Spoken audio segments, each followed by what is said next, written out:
ಇವತ್ತಿನ ಜೀವನ ಶೈಲಿಯಲ್ಲಿ ನಾವು ಫ್ರಿಡ್ಜ್ ನೀರು, ನಿಂತುಕೊಂಡು ಘಟಘಟನೆ ಕುಡಿಯೋದು, ಊಟ ಮಾಡ್ತಾ ಮಾಡ್ತಾ ಜಾಸ್ತಿ ನೀರು ಕುಡಿಯೋದು ಇವೆಲ್ಲ ಕಾಮನ್ ಆಗಿಬಿಟ್ಟಿದೆ. ಇದರ ಪರಿಣಾಮ ಏನು? ಅಜೀರ್ಣ, ಗ್ಯಾಸ್, ಹೊಟ್ಟೆಯೊಬ್ಬರ, ಕೀಲು ನೋವು, ಸ್ಥೂಲಕಾಯ ಇವೆಲ್ಲ ನಿಧಾನವಾಗಿ ಬೆಳೆಯುತ್ತೆ. ಆಯುರ್ವೇದದ ಪ್ರಕಾರ ಜಠರಾಗ್ನಿ ಅಂದರೆ ಜೀರ್ಣಶಕ್ತಿ ಸರಿಯಾಗಿ ಇದ್ದರೆ ಮಾತ್ರ ಆರೋಗ್ಯ ಚೆನ್ನಾಗಿ ಇರುತ್ತೆ. ನೀರು ಕುಡಿಯುವ ವಿಧಾನವೇ ಈ ಅಗ್ನಿಯನ್ನು ಹೆಚ್ಚಿಸುತ್ತೆ ಅಥವಾ ಕಡಿಮೆ ಮಾಡುತ್ತೆ. ನಮಸ್ಕಾರ, ನಾನು ಡಾಕ್ಟರ್ ರಮೇಶ್ ನಾಯಕ್, ಸ್ವಾಸ್ಥ್ಯ ಆಯುರ್ವೇದ ಚಿಕಿತ್ಸಾಲಯ, ಶಿವಮೊಗ್ಗದಿಂದ. ನೀರು ಜೀವಜಲ, ಆದರೆ ತಪ್ಪಾಗಿ ಕುಡಿದರೆ ಅದೇ ನೀರು ರೋಗಕ್ಕೆ ಕಾರಣ ಆಗುತ್ತೆ ಅಂತ ಆಯುರ್ವೇದ ಹೇಳುತ್ತೆ.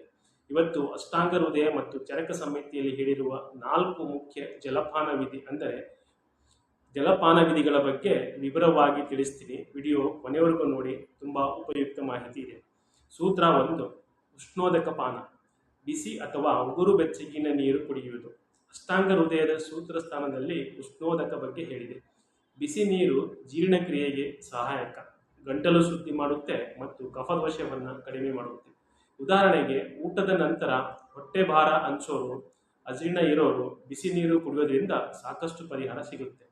ಬೇಸಿಗೆಯಲ್ಲೂ ಬಿಸಿ ನೀರು ಕುಡಿಯಬೇಕಾ? ಇಲ್ಲ, ಬೇಸಿಗೆಯಲ್ಲಿ ಸಾಮಾನ್ಯ ಉಷ್ಣಾಂಶದ ನೀರು ಸಾಕು. ಆದರೆ ಫ್ರಿಡ್ಜ್ ನೀರು, ಐಸ್ ನೀರು ಯಾವಾಗಲಾದರೂ ತಪ್ಪಿಸಬೇಕು.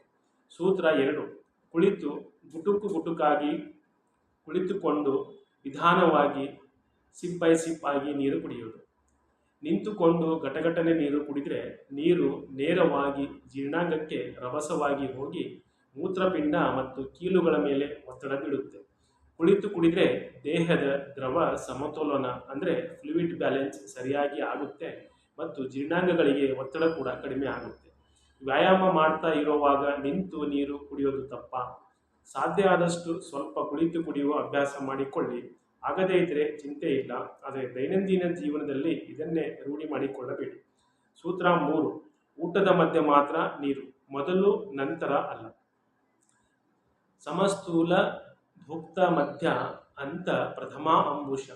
ಇದರ ಅರ್ಥ, ಊಟದ ಮಧ್ಯದಲ್ಲಿ ನೀರು ಕುಡಿದವನು ಸಮದೇಹ ಅಂದರೆ ಸರಿಯಾದ ತೂಕ ಹೊಂದುತ್ತಾನೆ. ಊಟದ ನಂತರ ಕುಡಿದವನು ಸ್ಥೂಲಕಾಯ ಅಂದರೆ ದಪ್ಪ ಆಗುತ್ತಾನೆ. ಊಟಕ್ಕೆ ಮೊದಲು ಕುಡಿದವನು ಕೃಷ ಅಂದರೆ ತೆಳ್ಳಗೆ ಅಥವಾ ದುರ್ಬಲ ಆಗುತ್ತಾನೆ. ದೇಹದ ತೂಕ ಇಳಿಸಿಕೊಳ್ಳಕ್ಕೆ ಈ ಸೂತ್ರ ಸಹಾಯ ಆಗುತ್ತಾ? ಹೌದು. ಅತಿಯಾದ ದೇಹದ ತೂಕ ಇರೋರು ಊಟದ ನಂತರ ನೀರು ಕುಡಿಯುವ ಅಭ್ಯಾಸ ನಿಲ್ಲಿಸಿ ಊಟದ ಮಧ್ಯದಲ್ಲಿ ಸಣ್ಣ ಗುಟುಕು ತೆಗೆದುಕೊಳ್ಳುವುದು ಒಳ್ಳೆಯದು.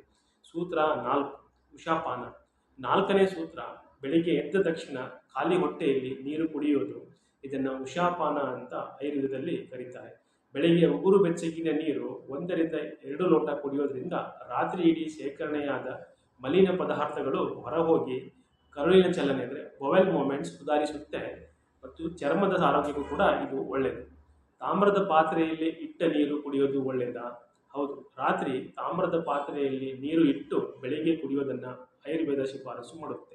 ಇದನ್ನು ತಾಮ್ರ ಜಲ ಅಂತಾರೆ. ಇದು ಜೀರ್ಣಶಕ್ತಿಗೆ ತುಂಬ ಒಳ್ಳೆಯದು. ಎಚ್ಚರಿಕೆ: ಯಾರು ಜಾಗ್ರತೆ ವಹಿಸಬೇಕು? ಒಂದು ಮುಖ್ಯ ಎಚ್ಚರಿಕೆ: ಫ್ರಿಡ್ಜ್ ನೀರು, ಐಸ್ ವಾಟರ್ ಸಂಪೂರ್ಣ ತಪ್ಪಿಸಿ. ಇದು ಜೀರ್ಣಾಗ್ನಿಯನ್ನು ತಣ್ಣಗಾಗಿಸಿ ಅಗ್ನಿಮಾಂದ್ಯ ಅಂದರೆ ಜೀರ್ಣಕ್ರಿಯೆಯನ್ನು ಕುಗ್ಗಿಸುತ್ತೆ. ಹಾಗೆ ಕಫ ಪ್ರಕೃತಿ ಇರುವವರು ಮತ್ತು ಶೀತ ಕೆಮ್ಮು ಇರುವವರು ಇನ್ನೂ ಜಾಗ್ರತೆ ವಹಿಸಬೇಕು. ಇವತ್ತಿನಿಂದಲೇ ಈ 4 ಸರಳ ನೀರಿನ ನಿಯಮ ಪಾಲಿಸಿ ನಿಮ್ಮ ಜೀರ್ಣಶಕ್ತಿ ಆರೋಗ್ಯ ಸುಧಾರಿಸಿಕೊಳ್ಳಿ. ಈ ವಿಡಿಯೋ ಇಷ್ಟ ಆದರೆ ಲೈಕ್ ಮಾಡಿ, ಶೇರ್ ಮಾಡಿ, ಚಾನಲ್ ಸಬ್ಸ್ಕ್ರೈಬ್ ಮಾಡೋದನ್ನು ಮರಿಬೇಡಿ. ಮುಂದಿನ ವಿಡಿಯೋದಲ್ಲಿ ಇನ್ನೊಂದು ಉಪಯುಕ್ತ ಆಯುರ್ವೇದ ಮಾಹಿತಿ ಜೊತೆ ಸಿಗ್ತೀನಿ. ಅಲ್ಲಿವರೆಗೂ ನಮಸ್ಕಾರ.